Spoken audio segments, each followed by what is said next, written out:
School of Public Policy.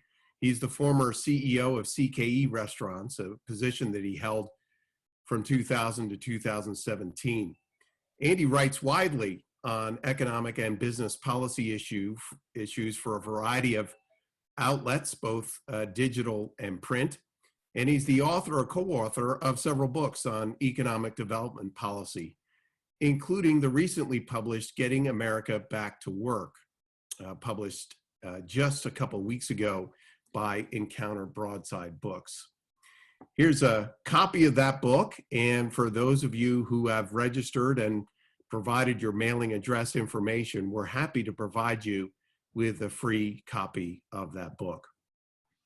The format for these politics, and pandemic webinars is to welcome in our expert who will provide about 20 or 25 minutes of a presentation, comments on the particular subject, this one being, of course, reopening policy. And then to welcome in questions from you all. We want these sessions to be interactive, and even in an audience size or a class size, if you will, of I know we had well over 100 people register for this session.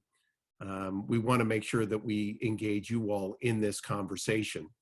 Because of the size of this class, we will be taking questions via the chat feature on this Zoom platform. If you look down at the bottom of your screen, if you're not used Zoom before, you'll see the chat icon. And at any point during this presentation, feel free to click on that icon, type in your question, and I'll do my best as moderator to facilitate those questions and direct them to Andy. Again, for those of you who have just joined, if you please mute your microphone, and we look forward to a great and important presentation from Andy. So without any further ado, I will stop my screen share and welcome in our guest expert and presenter, Andy Puzder. Andy. All right, so as Pete said, today we're going to talk about how we can get Americans back to work once the coronavirus crisis abates, which hopefully will be soon. The answer, I'll give you the answer before I start my talk. The answer is to let capitalism, the free markets, work their magic. The simple reality is that if government keeps its heavy hand on the economy, we may never fully recover from this crisis. It's important to keep in mind that unlike the Great Recession of 2008 or the Great Depression or the savings and loan crisis or the tech bubble back in the early 2000s, the current economic crisis was not due to bad government policies that led to speculation or excessive risk-taking by businesses, investors, or financial institutions. Businesses were doing just fine before the government shut the economy down. This was a government-driven economic shutdown. Now, the aid that businesses have been receiving then is not a bailout. Rather, it's more like compensation for the government completely taking away the ability of businesses to operate. And that aid is helping. When this crisis ends, I think President Trump and Congress will get well-deserved credit for using the tools of government to lead us through this crisis. However, it's important to keep in mind that this success does not demonstrate the need for big government beyond the crisis. One of the main reasons we have a government is to deal with crises such as wars or pandemics. Arguing that because government dealt effectively with something it was designed to deal with means that it would be effective in dealing with everything is just sophistry. The recipe to reignite the economy when this crisis ends is not more government. To the contrary, we need policies that encourage businesses to grow and hire rather than policies that encourage government dependence and discourage work. We need regulatory relief, certainty, and tax policies that allow individuals and businesses to keep more of what they earn. Now, those were the policies that under President Trump led to the strongest labor market in modern history, and they can do it again if we can resist the temptation to rely on central economic planning and big government. And now often coming out of crises, whether it was the Great Depression or World War II, or more recently, the real estate bubble that burst in 2008, The tendency is for government to expand, for programs to come in and for programs to stay. Hopefully in this crisis, we can avoid that. And we've got a good example, we've got a good comparison that should lead us on the right economic path, a good recent comparison. We can compare the economic stagnation of the Obama era, which even President Obama called the new normal at one point, to the prosperity, opportunity, and rapidly increasing wages that became the norm under President Trump. So what went so wrong with the Obama-Biden recovery after the Great Recession? Well, the great economist Milton Friedman first noted in the early 1960s that the deeper an economic downturn, the more rapid and greater the economic recovery. And he noted that the economy was like a bowstring. The further you pulled it back, the stronger and faster it would recoil. And following Obama's election and the end of the Great Recession, Democrats fully expected a rapid and dynamic economic recovery, pretty much no matter what they did. They thought the economic cycle, this bowstring reaction that the economy has after a recession, would pull them through. In fact, the Obama White House forecast in 2010 that GDP growth would hit 3.8% in 2011 and would be 4% or better for 2012 each year through 2012 and through 2014. Given the depth of the recession, that White House forecast, it actually seemed kind of conservative, because the prior 10 recessions since World War II, GDP growth coming out of the recession grew at 4.3%. So what Obama's people believed was that that economic cycle was going to pull them through. But for Obama, it never happened. Matter of fact, he never had a single year of 3% GDP growth. Why is that? Well, Obama pursued big government central planning, and policy matters, and it matters more than economic cycles. Democrats passed a stimulus bill authorizing over $800 billion in federal spending, promising that if it passed, unemployment would never dip below 8%. It was at 7.8% when President Obama was elected. It passed, and unemployment spiked over the next few months to 10%.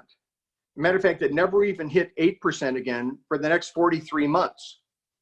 And even when the unemployment rate did decline, it didn't decline due to economic strength.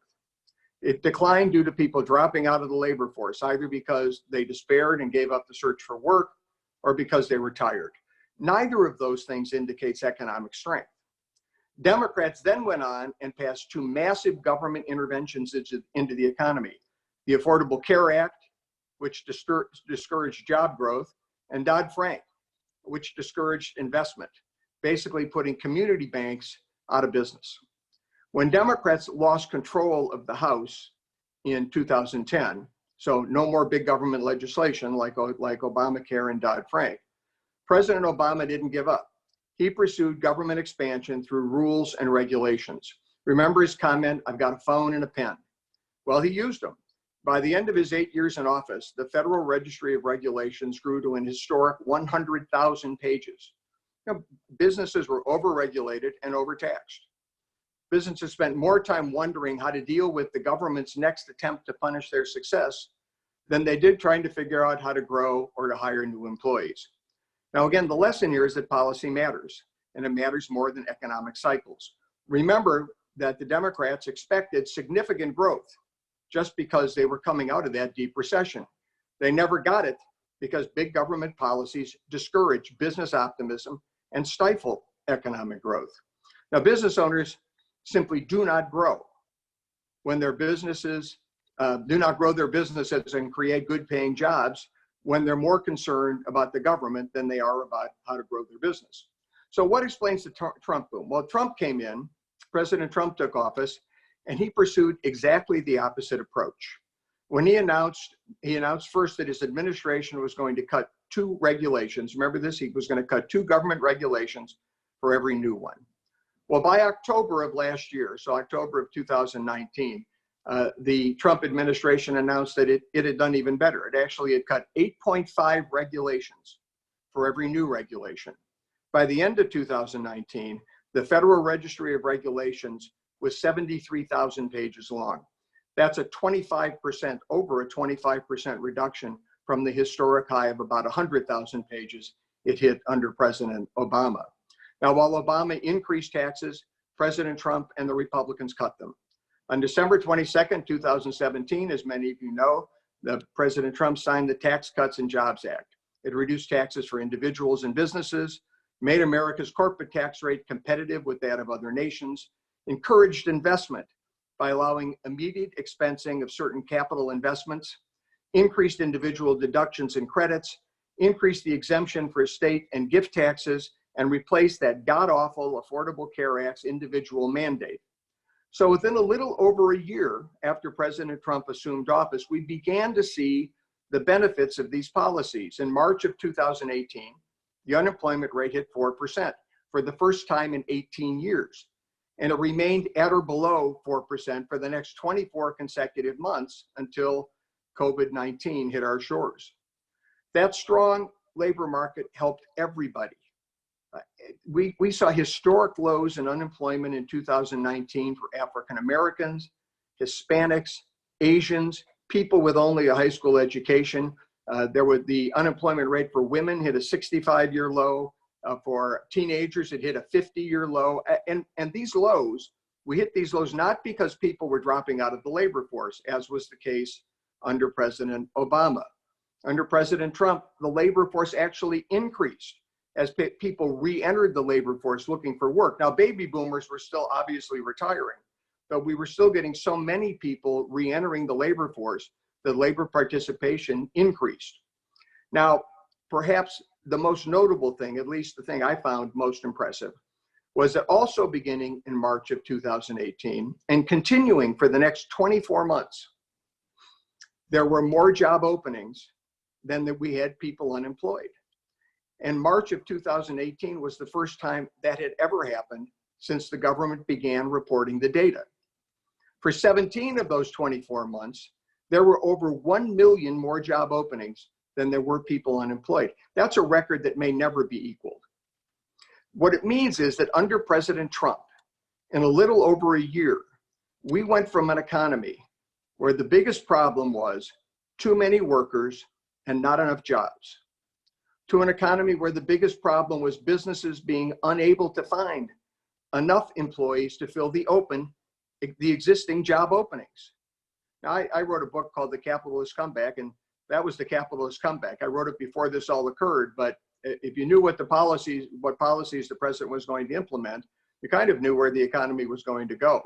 And working class Americans really reaped the benefits of these policies.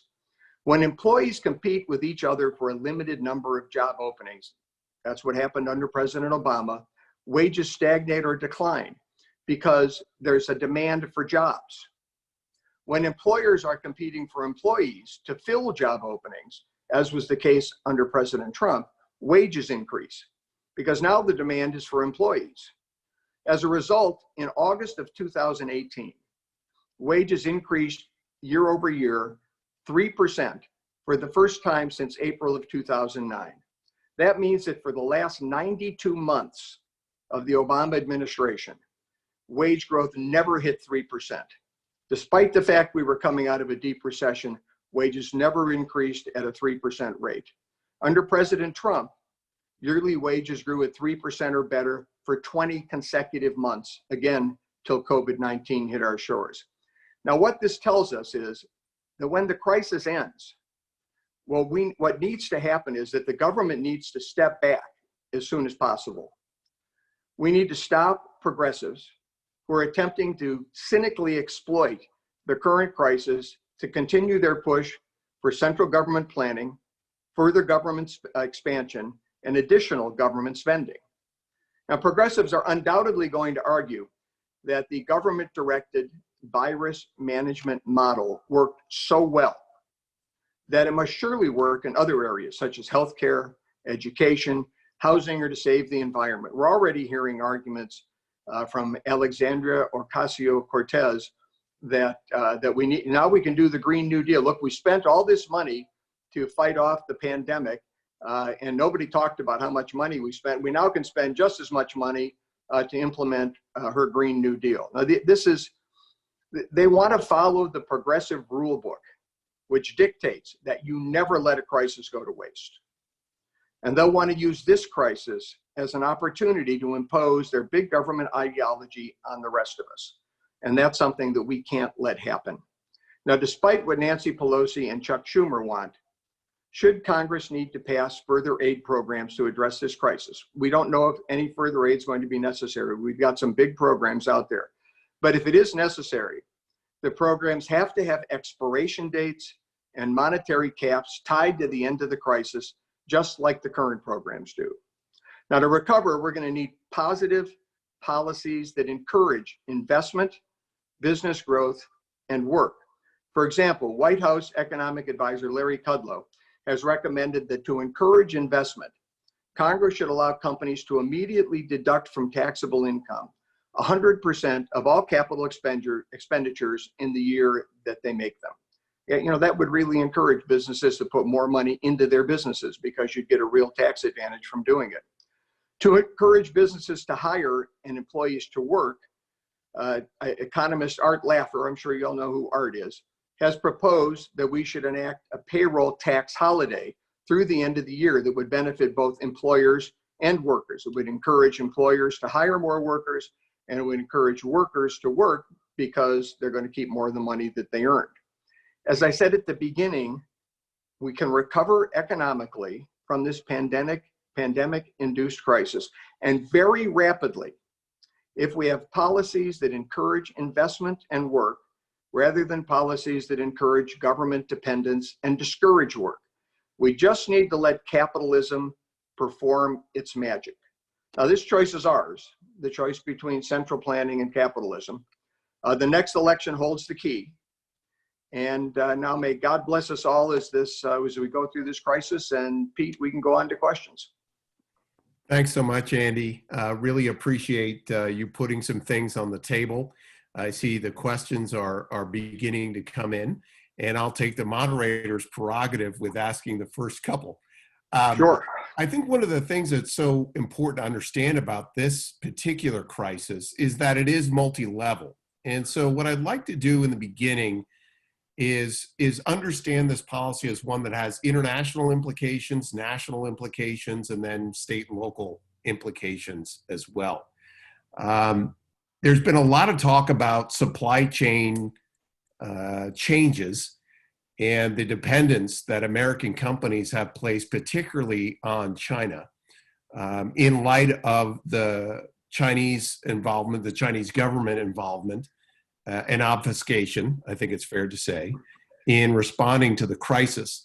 At the same time, there seems to be a little bit of a back and forth now that while there have been some initial calls for bringing more industry, especially pharmaceuticals or what could be described as essential industries, back into the United States, that people are beginning to count the costs and say, well, I don't know if Americans are ready for that. I wonder if you could speak a little to what you see might be possible in beginning to bring more manufacturing back into the United States, and maybe what kinds of policies would stimulate that transition. Well, one of the policies that would stimulate it was Larry Kudlow's suggestion that we allow 100% expensing or deduction of capital spending in the year that businesses make that expense. Really, you'd end up in effect paying the moving expense, to quote Larry, of companies moving back to the United States. And I think a lot of companies are realizing that they need to get their supply chains out of China. We saw a number of companies moving to Vietnam and Malaysia and other Asian countries before this crisis began. I think people are now realizing that it's safer to have some of your production here in the United States, diversify your supply chain so that one of these crises arise, you're able to deal with it more effectively. Look, the Chinese government, they've drawn people in with this huge 1.4 billion people market. Come here, sell your goods, we'll manufacture them cheaper. And for years and years, people on both sides of the aisle accepted that as something that was economically beneficial for everybody. President Trump came in and said, that's just not true. This is putting us in a really bad spot.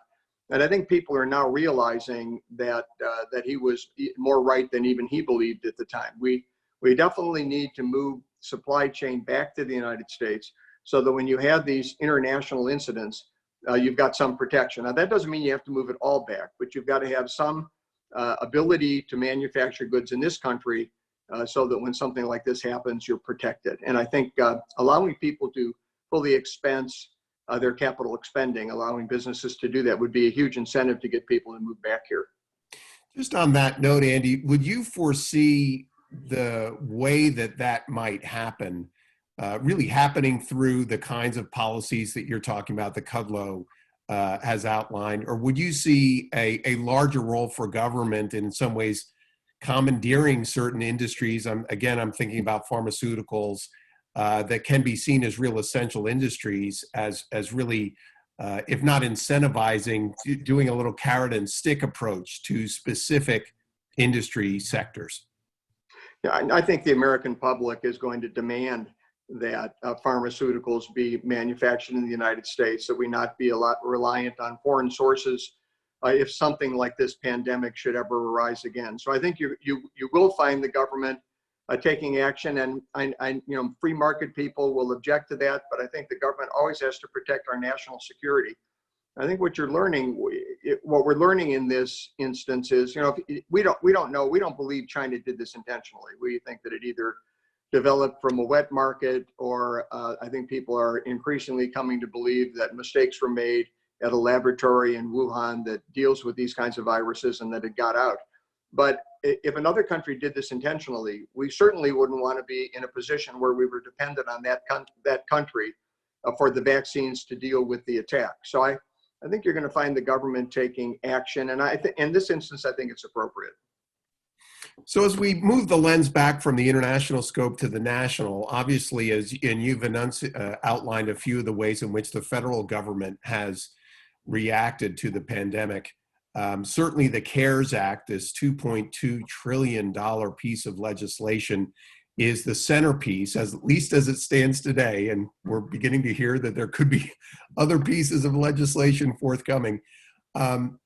Tell us a little bit about your thoughts on the scope and scale of that act, and frankly, the difference. And you and I discussed, we had a call about this before this session, about the difference in understanding between loans, the role of the SBA, the scale at which the SBA is responding to this, and just your general thoughts about the CARES Act.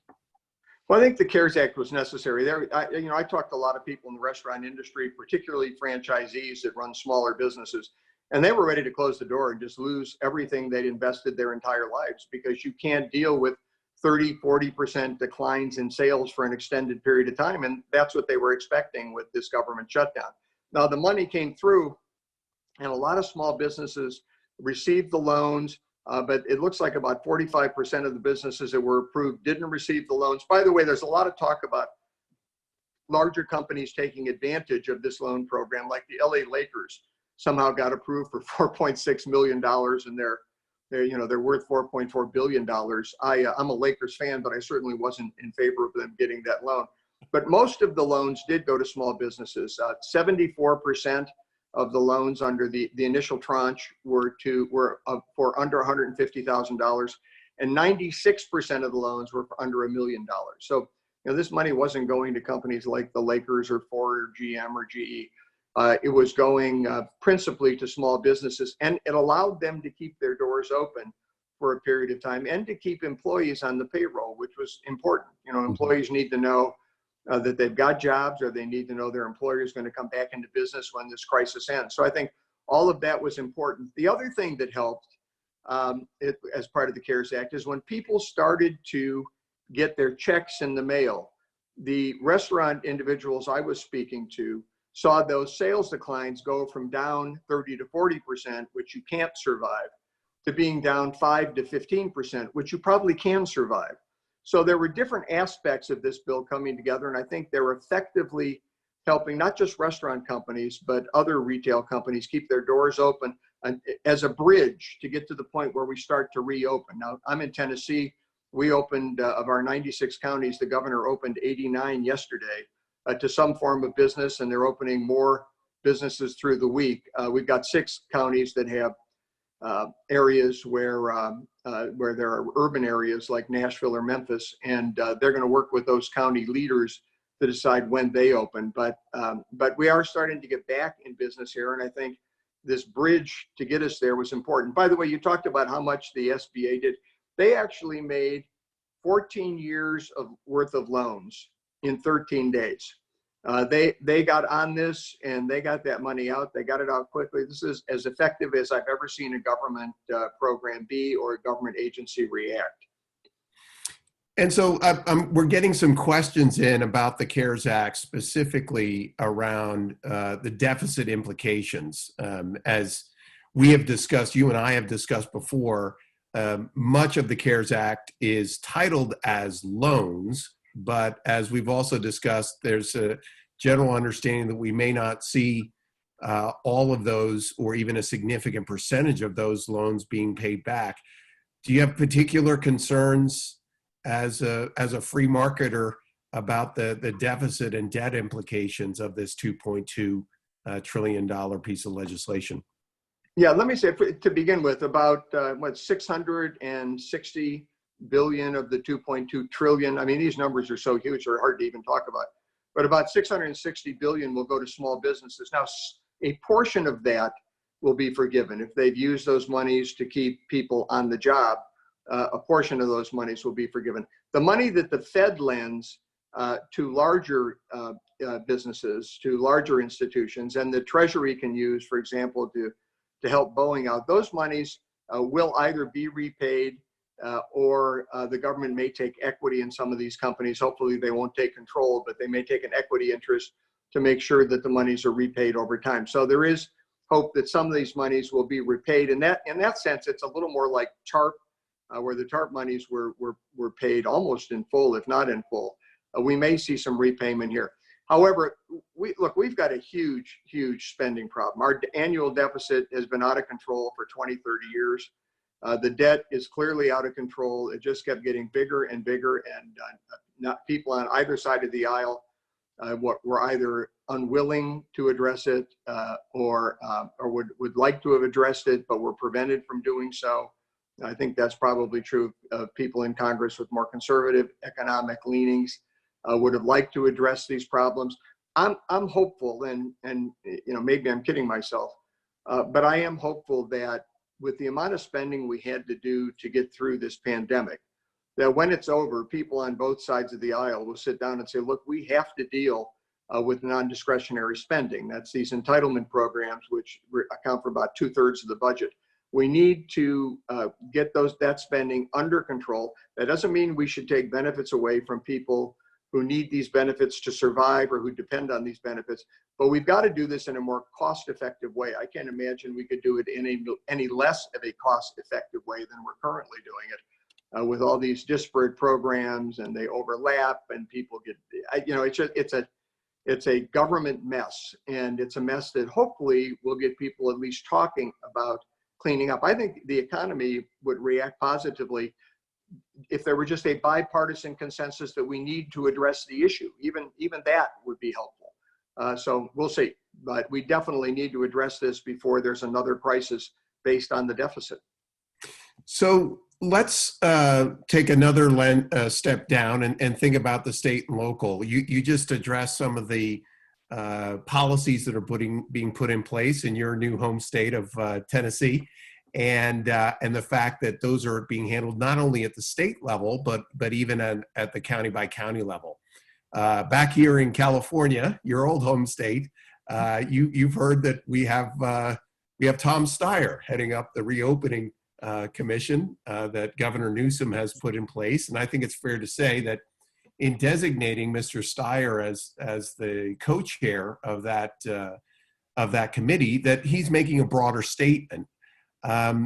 Your thoughts on the importance of federalism, right? I mean, we are seeing federalism really in action, I think, in ways that we've never witnessed, right? We're seeing these state-by-state responses to state-by-state level problems, but also the importance of states having that flexibility, that it's not all the federal government's responsibility to set policy.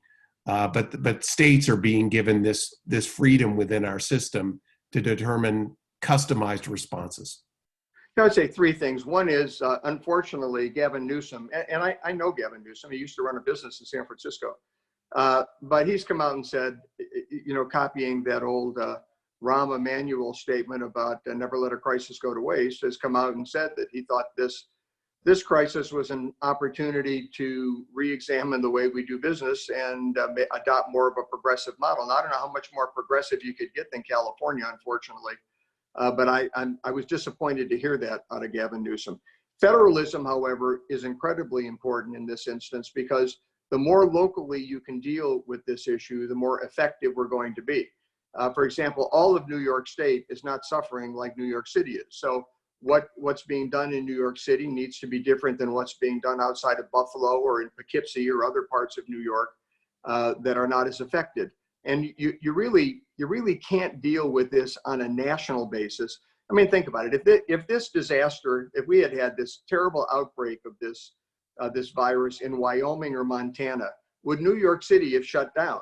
I obviously I don't think it would have. I think that we can't address the entire country like we're all suffering the same from this from the spread of this disease. There's no reason Wyoming should be completely shut down, for example. They have very, very few instances of this disease, and you really don't have the kind of social contact that you have in a city like New York, where people are on subways, or you have to deal with with people on a day-to-day basis more intimately than you do in some of these other states. So I think it's absolutely important that this be handled at the state and local level. Now, having said that, I want to bring in one other aspect of why we have a federal government, which is to protect individual rights from state interference. And we've had Attorney General Barr out there, and he's announced that he's got U.S. attorneys keeping an eye on states to make sure that these shutdown restrictions aren't too draconian. The Constitution assures that every state will have a Republican form of government, and it's up to the federal government to make sure that that's implemented. And some of what people are proposing in some of these states, like Michigan, Wisconsin, and California, hasn't been as bad so far as some of the other states, but I'm concerned about what they're going to try and do in California going forward. But the federal government needs to keep an eye on this to make sure that we don't violate people's individual constitutional rights. A couple more questions we're getting about the CARES Act, and specifically the provision around the additional $600 per week in unemployment benefits. That has been attacked mostly by people on the right side of the aisle as essentially incentivizing people not to work even when the economy begins to reopen up again. You've employed thousands and thousands of people at the lower rungs of the income spectrum. I wonder if you could speak a little bit to that specific provision in the Act. Yeah, it is encouraging people not to work. I mean, there's evidence that that's happening. It's unfortunate, and I don't want to sound like I'm defending it, but at the time that this bill was passed, the federal people at the federal government had to look at dealing with this situation like they were dealing with the worst case scenario, and the worst case scenario at that point was a study out of Great Britain saying that 2.2 million Americans were going to die. Right. So the government wanted to encourage people, if they were sick, if they lost their job, not to be out and about, not to go to work even though they were sick because they needed to survive. So they did a number of things. They granted extended sick leave. They sent checks to everybody, and they offered this increased unemployment compensation because the government, quite honestly, was responsible for putting people out of work. Now, in some states, that extra $600 could be over double the amount that people were entitled to in unemployment insurance benefits prior to the crisis. So it takes you up to about $50,000 a year in earnings, and a lot of people in a lot of parts of the country weren't earning that much prior to the crisis. So this is something that luckily it expires. It's a 4-month provision. So I think by August, we're out from under that. It's not something that I am supportive of In general, I think Art Laffer's approach to where we reduce payroll taxes is a much better approach. In other words, you benefit people who are working. You actually pay people more to work rather than paying people more not to work. But I understand why it was done. And as I said during my talk, these programs need to expire, and that one does expire. I wish it expired in 2 months instead of 4 months, because I'm hopeful that we'll be back, that people will be back to work within 2 months from the passage of that legislation. But it'll expire in August, and hopefully will not be reactivated. A couple of my friends, Lonnie Chen at the Hoover Institution and Sure. Ovik Roy, who runs a think tank out of Austin, Texas called Free Op, had a piece in last weekend's Wall Street Journal about a reopening policy. And one of the issues that they emphasized is that any type of reopening policy of the economy needs to understand a reopening of the school system, particularly at the elementary, middle school, and high school levels, that without those policies being put in place, that will be one of the reasons why people will not be able to get back to work. I wonder about your thoughts on the connection between education policy and opening up of the schools and the broader discussion around reopening the economy. Pete, did I lose you? Are you still there? Yep, you're there. Okay, all right, good. I'd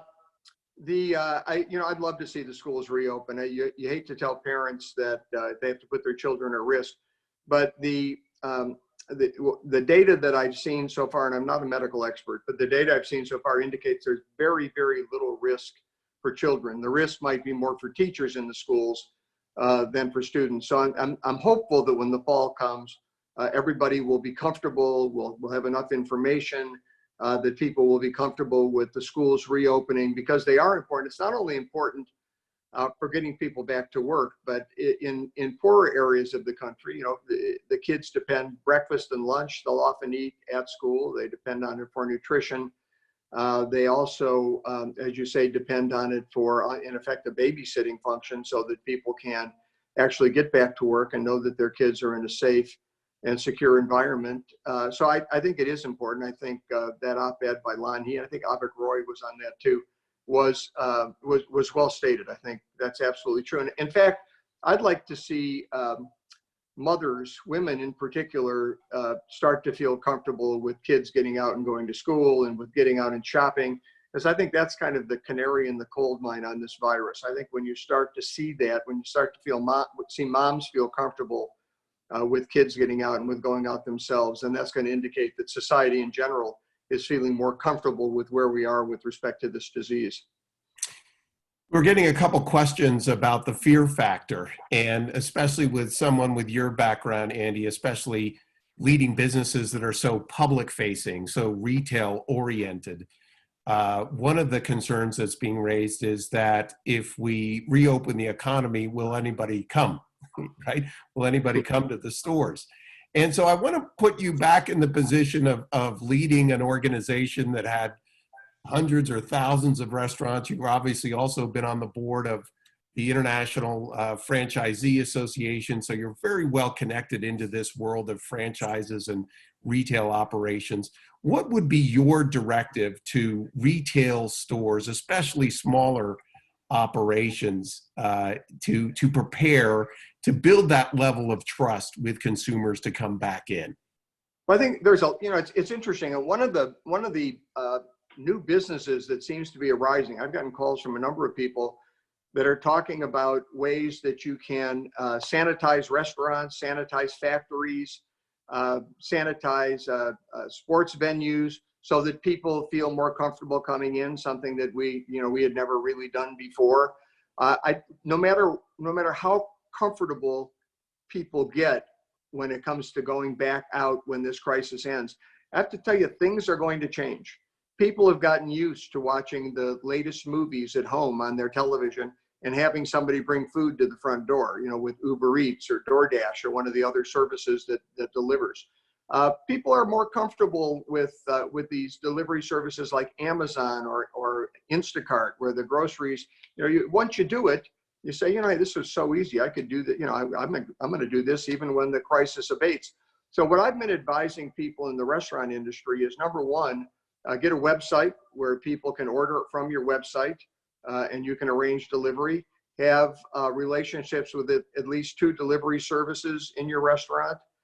Make sure that people know that they can get delivery from your restaurants, that they can order remotely. If you've got a drive-through, emphasize the fact that you've got the drive-through and they can just come through and pick it up. So I think you're going to see businesses change a lot. You know, Amazon, I mean, I can't tell you how many Amazon boxes, you know, are on our front porch every day for my wife ordering things that normally we would have gone out to get, that we're not going out to get anymore. And I'm not sure that's going to stop when this crisis is over. So I think part of it will be that people continue to use these internet-enabled delivery sources for retail. I think people are never going, at least for a number of months, aren't going to feel completely comfortable going out, which again will emphasize the importance of these delivery services, these internet functions. And when this is finally over, I hope we can all go to a restaurant that's crowded and sit down and have a steak, and if you drink a martini or something else, and enjoy yourself like we used to. But I don't see that happening quickly, and I think when it does happen, it's going to be different.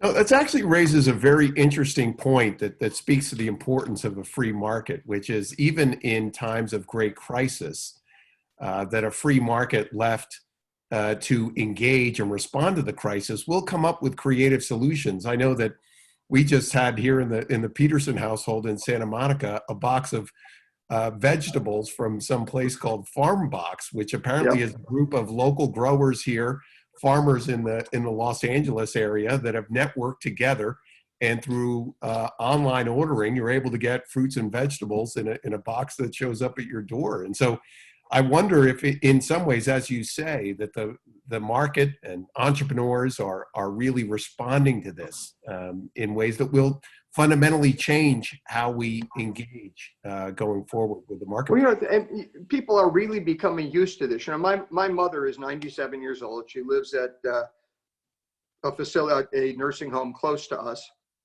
And if you mentioned Amazon to her in January of this year, she would have thought you were talking about a river in Brazil.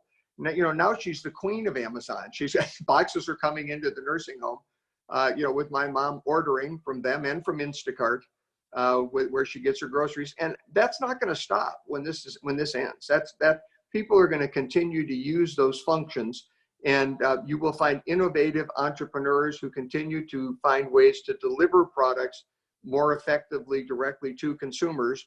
And as you mentioned, you're going to have entrepreneurs who are going to do things like figuring out how to disinfect places so that people feel comfortable, and come up with other creative outlets that will create new businesses and new jobs and new wealth. So I think, as I said, if the government gets out of the way, as it did when President Trump took office, and doesn't do what the government did when President Obama took office, I think we'll recover from this pretty quickly once people start to get out and about, which could be soon. I mean, young people are ready to get out now. There's a lot of frustration out there. I know our friend in common, Janet, has checked in. I'll embarrass her for a second with a good question, though. Just on this note about the market, there's a piece apparently in today's Wall Street Journal about Tom Cahill, the entrepreneur, working with other pharmaceutical companies to respond and test and try to produce either a vaccine or certainly some remedies. The pharmaceutical industry, I think it's fair to say, has come under withering attack leading up to this crisis, but now we're understanding really the importance of that part of the American economy, and especially the American part of the pharmaceutical industry as a group of entrepreneurs and researchers and scientists that are obviously trying to respond to great crises like the one that we're under. And I think it also shows the importance of competition. We've got all of these pharmaceutical companies putting every dollar they can come up with and every ounce of energy that they possibly have into coming up with a vaccine or a therapeutic, and competing with other companies for the ability to do that. So you find a lot more energy, a lot more innovation, a lot of people very interested in accomplishing this result. You know, it's typical capitalism where you benefit personally to the extent you benefit others. So people are trying to find out a way to benefit others with the vaccine. If I think if you look at the countries where you have a pharmaceutical industries or healthcare systems that's dominated by the government, you're not going to find this kind of energy and innovation. I don't think the world is looking to these socialist economic models with respect to healthcare for the next innovative vaccine or therapeutic to come down. They're looking to the United States. So I think you're right. Pharmaceutical companies were under attack, but we have the best medicines in the world in the United States, and I hope that's going to continue. The term resilience gets used a lot in public policy circles, especially in times of crisis. And I think what you've just outlined is the free market is a form of resilience in a time of crisis like this. As you say, the fact that we have a dynamic pharmaceutical industry here in the United States is a form of resiliency that can respond to moments like this, and obviously is working 24/7 to try to create the vaccine and other medical supports, whether it's testing devices or other things that are going to be necessary to get to the other side of this. We're in our last 5 minutes, Andy, and I wanted to touch on the other side of the question on economics and especially markets. I'm not asking you to be a stock picker here, but I think it is fair to say that while some industries are never going to be the same again, and in some positive ways, there are going to be some industry sectors that are really going to be impacted. I think it's fair to say for years to come and maybe permanently. And I'll just throw one of them out there: travel. We think about, I've already spoken to several friends of mine who are pretty high flyers in the business world, are used to traveling and flying 2 or 3 days a week, that are now moving these meetings that they would have had in person into some sort of platform like this. I spoke with a buddy of mine who works for a division of General Electric just the other day, and he said, I'm just not going to travel as much as I used to. And I wonder if there are industries like that you see are going to be challenged for the foreseeable future, because we've had this experience now of doing so much of this connecting work online. Yeah, for example, I've been doing all my TV interviews, whether it's Fox or CNBC, over with my iPad, just like I'm doing this. I'm doing this from my office at home on my iPad. My wife got me some fancy lights I could put up so the lighting looked right. I'm not going back to the studio. The studio's half an hour from my house. I would drive there to do a 5-minute interview, on one of the Fox or Fox Business shows or Squawk Box. Why would I do that? Drive half an hour there, do a 5-minute interview, drive half an hour back. I'm gonna, if this works on my iPad, we'll just continue to do this. So there are many industries, many functions that people are realizing they can live without. What do you think the demand for office space is going to be when this is over? I think a lot of people are realizing, hey, look, I can work from home more comfortably and just as effectively as if I'm working for the office. Maybe I go in 1 or 2 days a week. I don't need to be there. I don't need all this space to run my business. So office space could be affected by this. A lot of things that were going to happen eventually anyway have been advanced, have been precipitated by this crisis. This is the way the things that our kids and our grandkids are already used to online or social media, or doing things like we're doing here now on Zoom. Hell, I never even heard of Zoom before this crisis. But the things that our kids were used to, we're now all becoming used to. And so businesses that depended on older individuals, I'd say 40, 50 and up. 40 and 50 at this point in my life sounds pretty young. But anyway, but over 40 or 50, you're now used to things that you probably never would have been used to if this pandemic hadn't come about. I know that's certainly true with me, although I'm 70, so maybe I'm an outlier on this. Andy, I want to close with a couple of the questions that we're getting about what if anything and we've covered a couple of these things, but are there parts of the lifestyle changes that we might be seeing? I mean, you just enunciated one. You may have gone to a time where you had to leave the house for a half-hour drive, or a 2-hour round trip with the interview and the makeup and all the rest of that. Now you can do it right there. There is an opportunity here for us to be closer together as communities, even in the midst of this social distancing. Is there something about that kind of more localized feeling and connection that makes you optimistic? Do you see that there's, as we begin to get out of our houses, we're not necessarily going to be doing as much traveling? Things are going to be more localized. Do you see those kind of trend lines? Yeah, it's possible. When this is over, I want to go to a lot of, I speak at colleges and universities and to youth groups across the country, and I'm anxious to get back to that.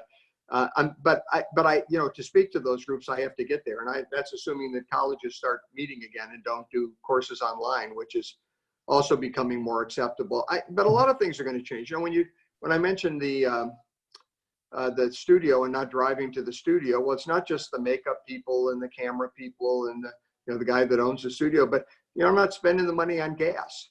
I'm not driving. I'm not using my car. I mean, will this affect car sales? Certainly, we can see that this the shut-in has certainly affected oil and gas consumption and driven prices down, among other things. It's helped to drive prices down to places we've never seen them before. But yeah, this could all bring communities closer together. I'll bet a lot of people on this call have made a real effort to go out and support local businesses. I know I have. I've been trying to use local restaurants and local shop. Well, I don't know that I was really focused on that 3 months ago.